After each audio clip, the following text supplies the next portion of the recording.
useless, useless, useless! So I can't win against the witch! This isn't even chess at all. I've just been made to take the losing side in a chess puzzle. Is quibbling about details and getting a draw the best I can manage? That's the one thing that'll never happen. Either I will surrender or you will. There can be no other resolution. What happened to that bravery you displayed when you said this would be torture for us both? Hey! What a disappointment. What a total letdown. Wouldn't you say Ushiro me a battler? Damn it!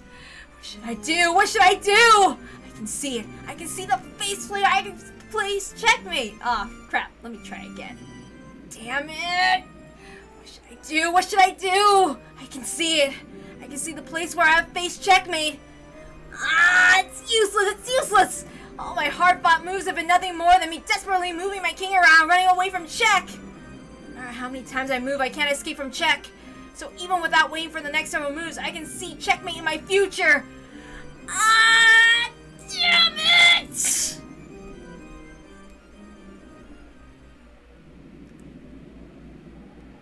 After a few more moves, I can see where I'll face checkmate.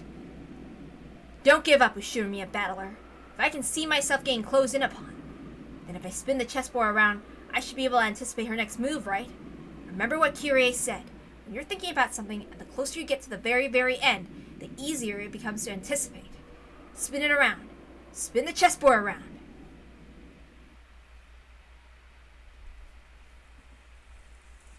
What happened? You fell silent all of a sudden. Fear not. Surrender is but a momentary shame. After all that remains is the joy of entrusting your fate entirely to the hands of your new master. Come on, cry out in resignation. I can't hear you. Speak up and say it clearly. Enough babbling. You're just refusing to listen. So I'll say it once more. I won't resign. Continue. Resume the game. Huh. Very well. It is your turn after all. I made the mistake of thinking this roll you made was your own weapon. However, I realized it can also become a weapon for me. It all comes down to this. Please do give it a try. I've been focusing all this time on how they entered the closed room of the chapel. That approach was useless. It's useless. It's all useless. Spin the chessboard around. That's right. I was thinking about it backwards. This is how I should approach it. How is the chapel, which wasn't a closed room in the first place, made to look like a closed room? Here it comes. That thinking technique humans gave birth to over the course of a century. Give it a try. Say this in red for me. If you can't, then refuse. Here I go. Does this man intend to reverse his offensive posture? Impudence. I get that the only way to enter the chapel is through the door, and that there's only one key. But wait. The question is whether that key really was handed over to Maria yesterday before noon. My, but you're dragging this on. Do try and get to the point. It's something like this. We've been under the impression the key's been unusable since midday yesterday. So we've assumed that this was a closed room from midday yesterday until this morning. I want to hear you say that this impression of ours is a solid fact. Interesting. So you turn your reasoning not to the door, but to the key. Yesterday Maria received an envelope from you. She didn't open it, but she might have felt it and known there was a key inside. But it's not like she had been able to confirm exactly what was the key to the chapel. Here's what I'm getting at. The thing inside the envelope was given to Maria was a fake. If you think about what you're saying, it's ridiculous. This morning Rosa definitely took an envelope out of Maria's handbag, and from that obtained the genuine key to the chapel. It wasn't a fake as you suggest. I know that much. I'll continue. In that case, when Maria first received the envelope, the thing inside was definitely the same key to the chapel, right? Huh. See what I'm getting at? Midday yesterday, you gave Maria an envelope with a key inside, and you told her she mustn't open it.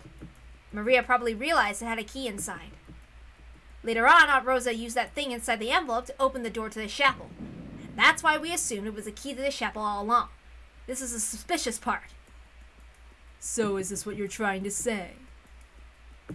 That when I entrusted Maria with the key, that key was a fake, and then by the time Rosa obtained it, it had been switched with the real thing. Yeah, that's it. What's wrong, Beatrice? You've been looking a bit pale for a while, huh? Those close to me sometimes call me Beato. Beato will do. It's your turn, Beato. The turn of the Golden Witch. Let's see if you dodge this. Very well. The key to the chapel truly was the object inside the envelope I gave Maria. I'll move forward. Can you repeat it in red? That envelope was completely under Maria's supervision until Aunt Rosa opened it. If you can't say it, then say you refuse. Check. I refuse. I spun it all around with just one move. Now it's your king on the run, Beato. I have a reason for refusing. It regards the definition of the phrase under her supervision. In its purest meaning, Maria would have to have her eyes on it around the clock for that to be true. But Maria didn't go that far. It may have been completely under her supervision when she took it out of her handbag, but after she put it inside, it disappeared from her field of vision. In that sense, the phrase under her supervision would be inappropriate, so I couldn't use the red. Nothing more. I bet that move hurt, and your face tells me you guessed the next one. Sorry, I'm kind of woman. I don't hurt them. And I never betray a woman's expectations. It's time for you to repeat it in red if you think you can. No one was able to touch Maria's handbag until Aunt Rosa took out the envelope. I will also refuse this one. I won't explain the reason. What's wrong? That's wrong. It's not that you won't explain it. It's that you can't explain it. That move gives us checkmate, doesn't it? If you can't do it, then I'll explain. The key to the chapel really wasn't the envelope you handed to Maria. Then Maria put it in her handbag, and the next morning Aunt Rosa took it out and opened the lock. However, Maria didn't have the handbag under her complete supervision. There's no need for magic. It's a closed room trick that's possible for a human. The human culprit handed Maria the key, and by making Aunt Rosa use it the next morning, they created the illusion that there was a closed room during that time. You can't deny the possibility that during the time the culprit took the key from Maria's handbag, used it, and returned it by morning. Can you say it in red? Repeat it if you can say it! Then say it! It's check again! Not yet. I removed the check. The envelope with the key in it should have been sealed with wax. Rosa took it from an unopened envelope. Really? Then try saying it! Repeat it! The envelope handed over midday yesterday and the one Aunt Rosa opened are the same thing! That I can repeat. The envelope I handed over to Maria and one Rosa opened are the same thing. Ha! Ah, it's useless. It's all useless. That doesn't even matter anymore. I expected more from you. I figured if you were a bit better at reading between the lines, you'd resign right there. So I'm disappointed. You betrayed my expectations.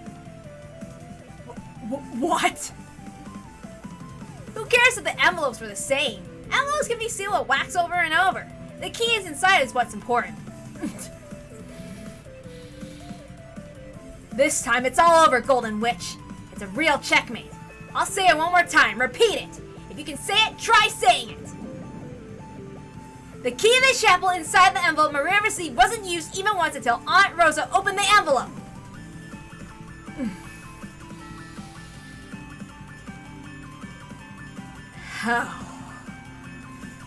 How could I? Against a lowly human. I'll keep on saying it, Beatrice. Repeat it! The key to the chapel inside the envelope Maria received wasn't used even once until Aunt Rosa opened the envelope.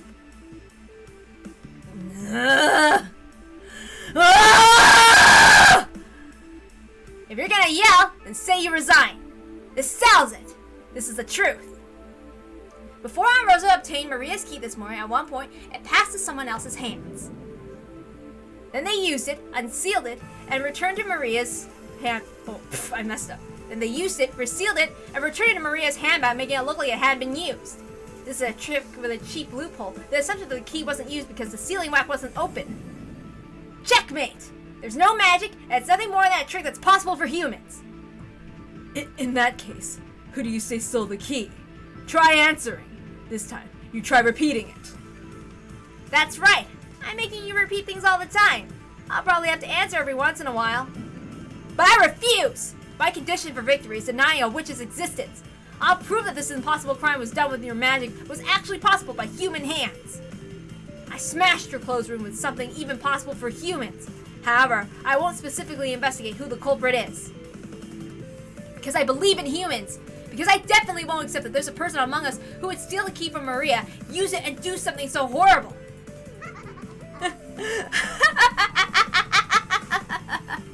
I give up. I resign. Just for once. For this skirmish, I'll give up. But you really are naive, battler. Parting remarks are for a loser's privilege. Say as many as you like. Since you continue to deny my existence, you will eventually be cornered. After all, since you deny me, you'll have to suspect those relatives that you can't stop loving. In the last moments when you have to suspect one who is beloved to you, then you will surely accept my existence. True, you have defeated me in this skirmish alone. However, the naive logic will definitely destroy you. You can't win against me after all. Ushiro me a battler! Yes! I love that song. Yeah, that's true. At least their arguments are more productive than most real life arguments or whatever, where they kind of use like some cheap stuff like kangaroo court stuff, or putting pressure on others with like a whole bunch of people watching.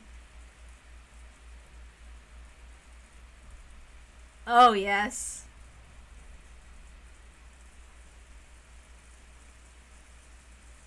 Oh. Okay. Rosa and the rest returned from the chapel to the parlor in the mansion. So many things had happened since early in the morning. Of course they were high-strung. Valor and George, who had cried, raged, and let their emotions explode after seeing their parents' tragic bodies, returned to the parlor and sat in the sofas, dazed as though everything up until then had been a lie. I mean, it's not wrong.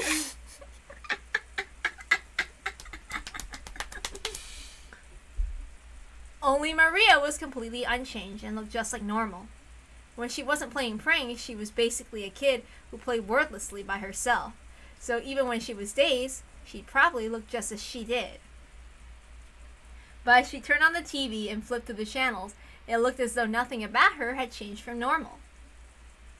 Did Rosa think anything in particular about this attitude, which is clearly different from normal people? She stared at Maria's back as though looking at something that wasn't quite heartwarming. Eventually, Kumasawa came to say good morning. Her cheerful manner was clearly out of place, and she couldn't help but be bewildered by the strange atmosphere in the room. Then, when she heard the details from Goda, she reacted loudly with shock. Of course you contacted the police, right? What should we do at a time like this? What should we do? Please calm down and listen. It seems a machine somewhere was somehow done in by the lightning last night. Because of that, we haven't been able to use the phones. What? Then until the typhoon passes, we can't even contact the police. Maybe Kumasawa's exaggerated surprise was a little comical. Even in this kind of situation, Rosa giggled. Because of that, the fog of confusion that had covered her head cleared up a little. I've got to stay strong. It's not just Maria. I'm acting as a parent for George and Battler too, so I have to stay strong. Rosa had been the youngest sibling with a large difference in age between her and the others, so she had always been treated as a child. Same. Every time she learned something new, it was something obvious to her siblings. She had built up a complex, becoming convinced of her own incompetence. So she had developed a passive personality, asking her siblings for advice every time something happened. But she no longer had any brothers or sisters. Now Rosa was the only one of the 4 Ushiromiya siblings left. Furthermore, if Kinzo continued to shut himself away, even in this extraordinary situation, Rosa would have to surpass this crisis as the head's representative. I'm not a child anymore. Not a child. Rosa slapped her knees lightly and stood up. She must not wait for orders now. She had to start moving herself. She picked up the receiver of the phone extension on the side table. Then she immediately remembered the phones were down. Genji and Shannon, whom she had sent to see Kinzo, hadn't returned yet. She had a good guess at what was going on. He was probably yelling something nonsensical again and becoming unmanageable. His precious chapel had been defiled with blood. That was easy to imagine. She planned on using the extension phone to call the study, but unfortunately the phones were down. Rosa decided to go to the study directly with her own 2 feet. Her old self would have been too frightened to go see Kinzo, and in fact, if she did meet him, she'd probably be blamed and somehow insulted. But this was no time to be frightened. As his true daughter, she had to make him aware of the current situation. Kumasawa, I'm going to see Father. Take special care of George and Balor. I'm sure they're on edge right now. Yes, that may be true. It is truly pitiable. I shall make them something warm to drink. Thank you. Rosa went out into the hallway and headed toward Kinzo's study. The atmosphere in this mansion, which she spent her younger days in, should have been full of memories. It seemed somehow different. She began to climb the stairs in the entrance hall.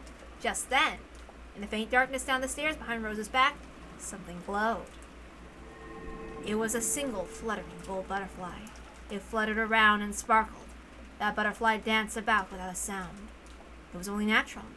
No one can hear the sound of a butterfly's wings beating. And then it came to rest on Rosa's back as she slowly climbed up the stairs. Rosa didn't notice it. If someone not in the know saw it, they'd probably assume it was a single sheet of gold leaf in the shape of a butterfly that had been stuck there.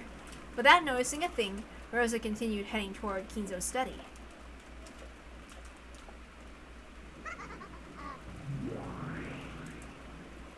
So how will you entertain me with this next one? There are still many, many pieces left.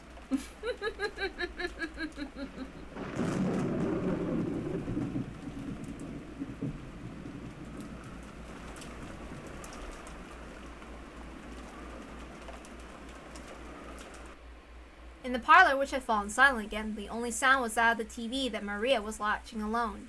If there was anything audible besides that, it was the sound of rain, which had continued on and on since the previous night. Every one of those who had witnessed that unearthly and horrible scene stayed silent, as though praying that the events of that morning had all been a dream.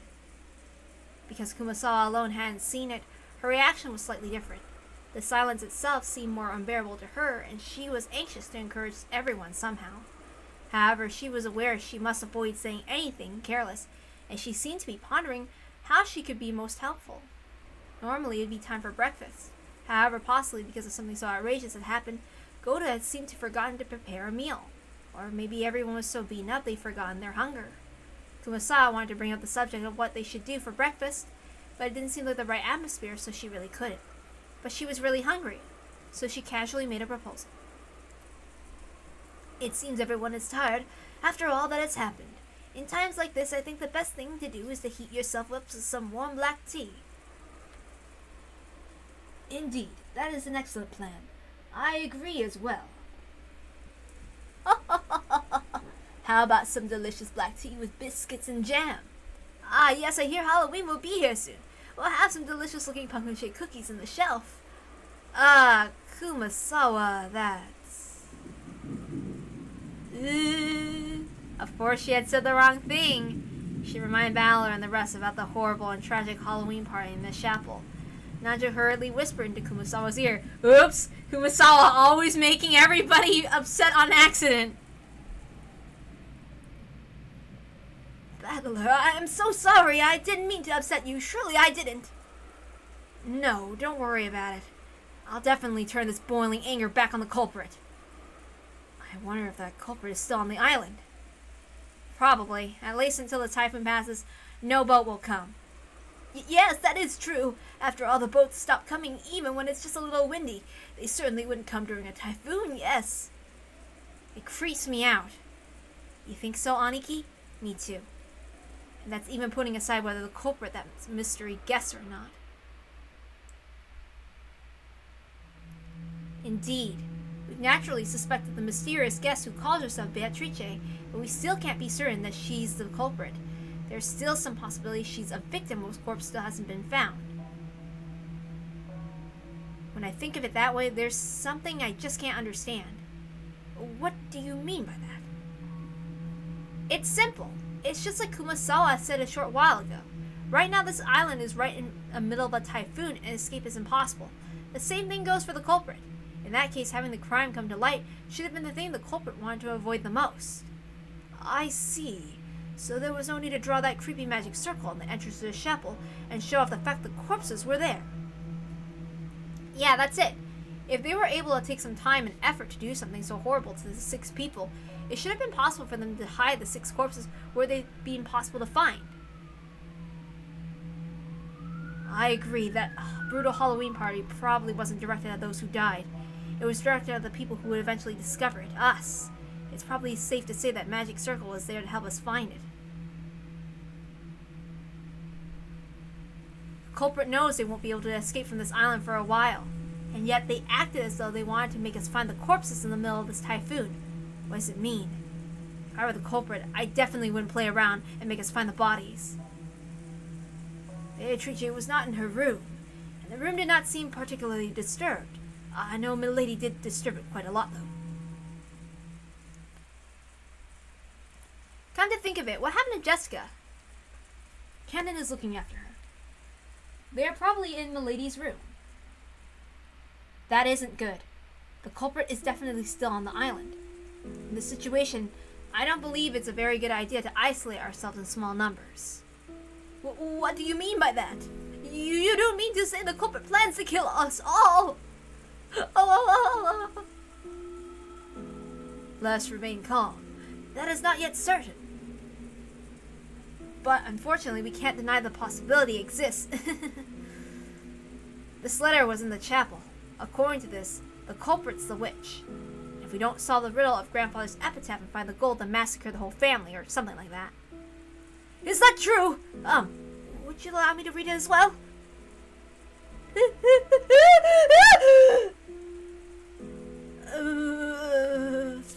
As they read the witch's letter, Goto and Kumasawa and Najo's face grew even paler than they had been. Kumasawa could no longer hide her shaking. If you don't want to die, try finding Grandfather's hidden gold, is that it? Screwing around with us. I bet she can't solve the riddle, so she's trying to make us solve it. However, I wonder what the truth is.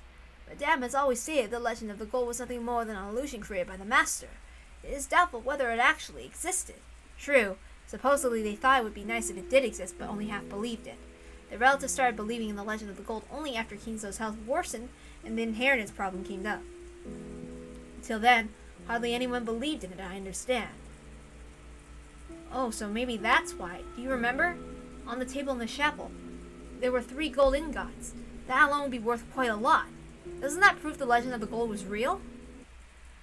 Excuse me. Please wait. Just now, did you say there were 3 gold bars? Yeah, there were definitely 3 of them piled up. So what? I happened to hear Kraus say something once. Yes, I just happened to hear it, you see.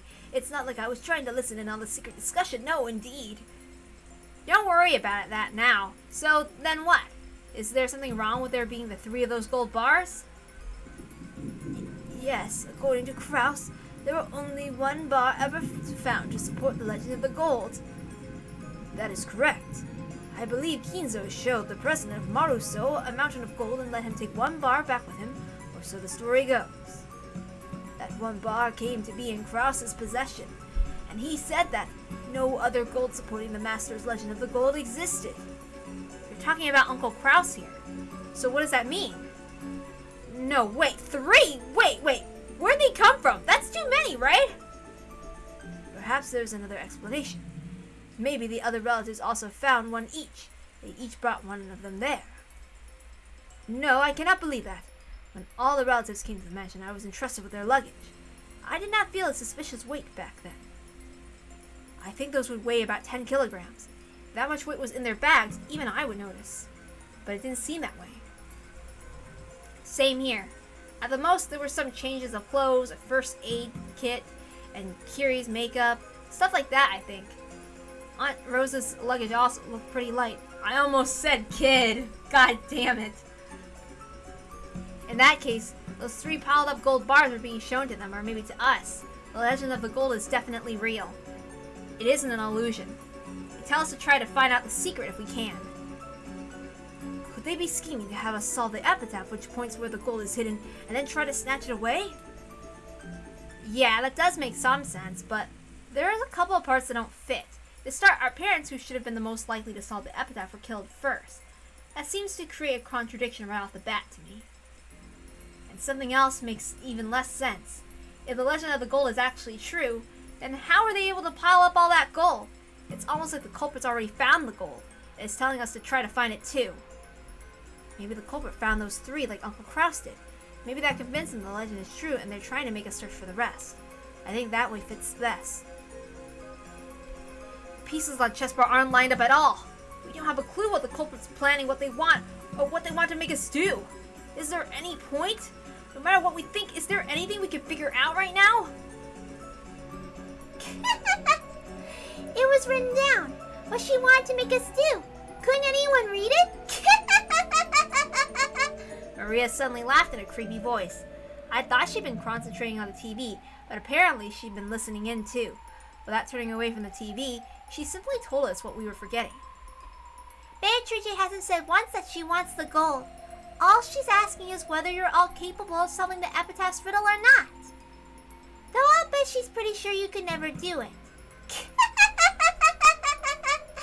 So you're saying that you can solve it, Maria? I don't care. After all, she'll take me to the Golden Land, so I won't get in Beatrice's way. Ow! In any case, it looks like we'll have to ask Maria if we want to learn anything more. Maria, tell us. Who's this Beatrice? What's she planning? You know Beatrice is a witch. She can do anything with her strange powers. The power of magic can do anything. It can even create gold or bread. And of course it can create sweets too, right? You saw, didn't you? At that time, everyone jumped at the sound of the door being slammed shut. When we turned around, we saw that Rosa had suddenly returned, bringing Genji and Shannon. Then she rapidly reproached Maria, her heel squeaking, and hit her on the cheek. Stop talking about that. Valor and the rest will take it badly. Without waiting for a response, she hit Maria's cheek once more. Everyone could only stand there stunned. Oh shit, I forgot about this. I'm gonna have to put a warning. I don't know what ooh means. What about yes? She mercilessly hit Maria's cheek again. Maybe Maria didn't feel like resisting after being hit twice. She weakly said yes. But Rosa, there's no reason to be so harsh. This is my daughter's education. Do not interrupt. The atmosphere around Rosa, with Genji and Shannon standing at attention behind her, was somehow cold yet dignified. Completely different from how she'd seen before she left. She was holding something that looked like a gun. I couldn't imagine what she'd be holding a toy in this situation. I prefer Natsuhi when she just said, I'm gonna get mad. Aunt Rosa, what is... This is Father's. Because of the current situation, I borrowed it specifically. Wait. I borrowed it specially. Everyone should understand. The culprit is still nearby. We don't know what might happen. I agree. Rather than trying to figure out what the culprit is planning, it might be better to think about our own safety. Father was fine, but he was considerably shaken by these sudden events. Fortunately, he said he won't leave his room, so he should be safe. For now, we should all try to stay together as much as possible. I agree. We don't even know where the culprit's hiding, and after all, there's no proof that there's only one of them. Even though I'd said it myself, I shivered. That's right. But a single person kills 6 people and set up a horrible scene all alone. Isn't it natural to assume this crime is carried out by multiple culprits? I agree with Rosa. It probably is good for us to stay together. Yes, I think it's good too. Yes, yes. maybe it's about time we call for Milady and Canon. That's right. Let's have them come down. George tried to grab the extension phone, but Godo shook his head. That's right. The phones are down right now, aren't they? I'll go with a couple people. If George and Godo come too, that should be enough. No. Let's all go together. It's a wolves and sheep's puzzle. If we're in balance when gathered together like this, then maintaining this situation will be safest. Oh, the wolves and sheep's puzzle. All my siblings have been mutilated. I'm not fucking playing around. Yeah, definitely.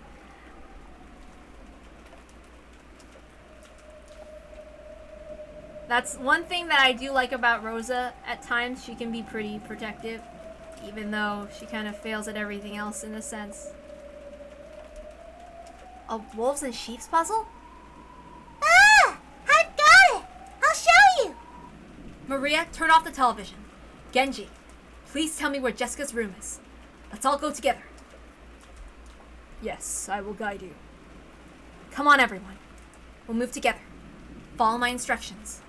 We stood up. Maria alone looked like she had some regrets about the TV, but she decided to go along with everyone for now and got up. Yes, that is true. Only the Ushiramiya women are competent. Shannon, thank goodness. I was a bit worried when you took so long to get back. I'm sorry to have worried you. The master ordered me to just transcribe something for him. Transcribe? Yes, something about a whole bunch of things, like with his Oreos, and what to do with all of his skulls and everything. I don't know. I just wanted to make fun of Kinzo one more time. Shannon. I'm sorry, excuse me.